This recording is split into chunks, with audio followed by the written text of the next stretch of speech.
जल्दी ही एक आंदोलन करूंगा सफाई कर्मचारियों की मांगों के लिए। हमारे साथ मौजूद हैं अखिल भारतीय सफाई कर्मचारी कल्याण संघ के दिल्ली प्रदेश के अध्यक्ष भाई राजेश वैद्य जी। सर बहुत बहुत स्वागत है आपका।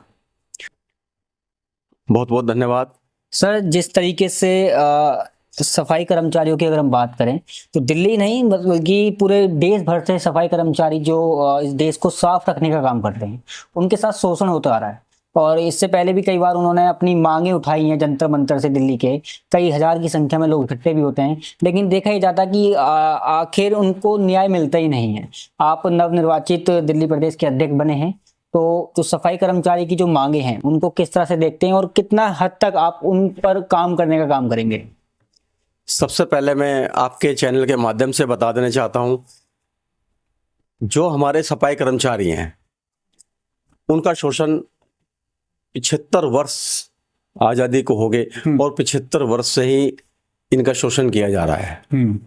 मैं समझता हूं जो हमारे दिल्ली में नेतृत्व कर रहे हैं इनके नेतृत्व में ही कमी है, क्योंकि सफाई कर्मचारियों को इकट्ठा कर लेते हैं, उनके नाम पर प्रदर्शन करते हैं, लेकिन कहीं ना कहीं उनके साथ शोषण किया जाता है। हमारा सफाई कर्मचारी अपने छोटे छोटे बच्चों को छोड़कर सफाई का कार्य करता है और उनको फिर भी स्थायी नहीं किया जाता। 20-25 वर्ष हो गए, वो आज भी 14-15 हजार में ही अपना जीवन यापन कर रहा है जी। इसके लिए कोई भी आवाज नहीं उठाई जाती। तो इसका जो आप बता रहे हैं ये सारी चीजें, इसमें मतलब क्या करना चाहिए आगे? मतलब आप बोल रहे हैं कि दिल्ली के अंदर जो नेतृत्व कर रहे हैं चीजों को, वही मतलब लीडरशिप खराब है, तो आखिरकार मतलब कहाँ बदलाव करना चाहिए? क्या कुछ कमी आपको दिख रही है कि उसको ठीक करने के बाद सफाई कर्मचारी जो है उनकी जो भी कुछ मांगे रहती हैं या उनके साथ जो भी शोषण होता है वो सब खत्म हो जाएगा? मेरा जो अपना मानना है जी, जो हमारे नेतृत्व जो कर रहे हैं, सफाई कर्मचारियों का जो नेतृत्व कर रहे हैं जी, इनको सही से लड़ाई लड़नी नहीं आ रही। जी, हमारा सफाई कर्मचारी जितना भी है सारा संगठित है और सब एक उम्मीद करके रहता है कि मेरे यूनियन के लोग कुछ कार्य करेंगे, लेकिन सफाई कर्मचारियों को इकट्ठा कर कर कांग्रेस के अरविंदर सिंह लवली जी को बुला लेते हैं, राहुल गांधी जी को बुला लेते हैं, तो क्या ये सत्ता में है? क्या ये हमारी समाज को कुछ दे सकते हैं? जी। 75 वर्ष से आज भी हमारा शोषण पहले भी करता है और आज भी करते आए हैं, तो हमारे जो लीडर है इन पर लड़ाई लड़नी नहीं आती। मैं समझता हूं जो सत्ता में बैठे हैं हमें इनसे बात करनी चाहिए जी। इनके मंत्रियों को, प्रधानमंत्री को, राष्ट्रपति को, इनके द्वारा हमारी मांगों को पूरा किया जा सकता है। तो हमारे जो लोगों को जो गुमराह कर रहे हैं हमारे अपने ही कर रहे हैं, इसमें कोई बात नहीं है। और ये जो शोषण है वो इसलिए हो रहा है। लेकिन सफाई कर्मचारी तो लगातार कई वर्षों से लड़ाई लड़ रहे हैं कि ना तो वो पक्के हुए और ना ही जो जिनकी मतलब डेथ हो जाती है सफाई कर्मचारी जो मतलब अपनी नौकरी के दौरान, ना उनको कोई मुआवजा मिलता है, ना उनके घर में किसी बच्चे को मतलब ऐसा कई केस ऐसे हैं कि उनको नौकरी भी नहीं मिल पाती है, चक्कर काटते रहते हैं उनके ऑफिसों के अपने। और कुछ लोग तो ऐसे हैं जो मतलब उनको पूरी सेफ्टी नहीं मिलती। सफाई जो कर्मचारी होते हैं जो सीवर साफ करते हैं उनको मतलब ना ही तो मतलब ग्लव्स उपलब्ध कराए जाते हैं, जो भी मतलब इक्विपमेंट होते हैं वो उपलब्ध नहीं कराए जाते, वो अपने हाथों से आज के टाइम पे जो पहले होता था वही आज वो कर रहे हैं। मतलब एक तरीके से कहें ना तो सरकार उनको मौत के मुंह में ढकेल देती है। तो इस पर क्या करेंगे आप? देखो मैं तो यही कहना चाहता हूं कि हमारे करने और करने में फर्क है। सरकार आज भी देने को तैयार है लेकिन हम पे मांगना ही नहीं आ रहा। हम क्यों राहुल गांधी को बुलाएं, क्यों बुलाएं हम अरविंदर सिंह लवली जी को? हम सत्ता में बैठे हुए किसी मंत्री को बुलाए ना, तो मांग पूरी क्यों नहीं होगी? संग मांग पूरी होगी।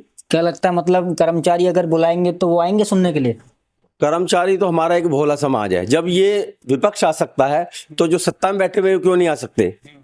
हम वो जाने को राजी नहीं है, क्योंकि सारी जो संगठन है जो चल रहे हैं दिल्ली के अंदर वो सब कांग्रेसी माइंडेड है, वो बुलाना नहीं चाहते। तो अब आप क्या करेंगे? दिल्ली प्रदेश के अध्यक्ष बन चुके हैं आप, क्या करेंगे? मतलब पूरे सफाई कर्मचारी की जो यूनियन बनी हुई है जगह जगह, मतलब जितने भी तमाम संगठन है, क्या उनको एक बैनर के नीचे लाएंगे और फिर जो सत्ता में लोग बैठे हैं उनके पास आप जाएंगे दरवाजा खटखटाने की हमको ये जरूरत है, हमारी ये मांगे हैं, आप इनको पूरी कीजिए? मैं अभी हमारे राष्ट्रीय बौद्ध संघ के हमारे राष्ट्रीय अध्यक्ष जी हैं भंते शंकर राहुल जी, मैं उनसे आशीर्वाद लेने आया हूं और मैं जल्दी ही एक आंदोलन करूंगा सफाई कर्मचारियों की मांगों के लिए, और एक मुहिम छेड़नी है जो बिल्कुल सच्चाई की राह पर होगी। और मैं सरकार से भी मांग करूंगा कि हमारे सफाई कर्मचारी जो इतने वर्षों से शोषण का शिकार हैं, इनकी जल्द से जल्द मांगों को पूरा करेंगे, मैं ऐसी उम्मीद करूंगा। और सफाई ठेकेदारी जो प्रथा है, ठेकेदारी प्रथा जड़ मूल से दिल्ली में क्या पूरे हिंदुस्तान में खत्म होनी चाहिए। जो हमारे 2004 से पक्के हुए कुछ कर्मचारी, उन कर्मचारियों को कमिश्नर से बात करते हैं तो कमिश्नर कहता है हमारे पास पैसा ही नहीं है। जब उनके पास पैसा नहीं है तो वकील के द्वारा क्यों पैसा दिया जाता है? वहां से 33% उन सफाई कर्मचारियों का जो खुद का पैसा है वो 33% उनको दे दिया जाता है। ऐसा क्यों? ये क्या कारण है? जब सफाई कर्मचारियों के लिए तुम पे पैसा नहीं है तो वकील के द्वारा क्यों दिया जा रहा है वो 30% में? इसमें बहुत बड़ी धांधली है। इसमें मैं समझता हूँ कि कमिश्नर की भी मिली भगत है, तो इसको तुरंत प्रभाव से रोका जाए। और जो सफाई कर्मचारी का जो लाभांश है, जो 20-20 साल 25-25 साल का जो उसका लाभांश है, उसको डायरेक्ट उसके खाते में दिया जाए, जिससे वो अपने बच्चों की शादी कर सके, अपने बच्चों को पढ़ाई के लिए पूरा कर सके, मकान दिला सके। तो ये 30% जो जा रहा है ये बहुत गलत है, इसका मैं खुद विरोध करता हूँ। आप जो आंदोलन की बात कर रहे हैं, अब मतलब कब करने वाले आंदोलन और क्या क्या मांगे आपके रहेंगी? कितने लोगों को आप वहां पर ले जाएंगे? मैं अब इलेक्शनों के बाद एक लेटर लिखूंगा और उसमें हम ठेकेदारी प्रथा तुरंत प्रभाव से खत्म की जाएगी। जो बाकी के हमारे सफाई कर्मचारी रह गए हैं इनको पक्का करने के लिए। दूसरा, हमारा जो 25 साल हमारे सफाई कर्मचारी को हो जाता है, ये कौन से एक्ट में है कि सफाई कर्मचारी को 25 साल कच्चा ही रखो? ये कहाँ का विधान है?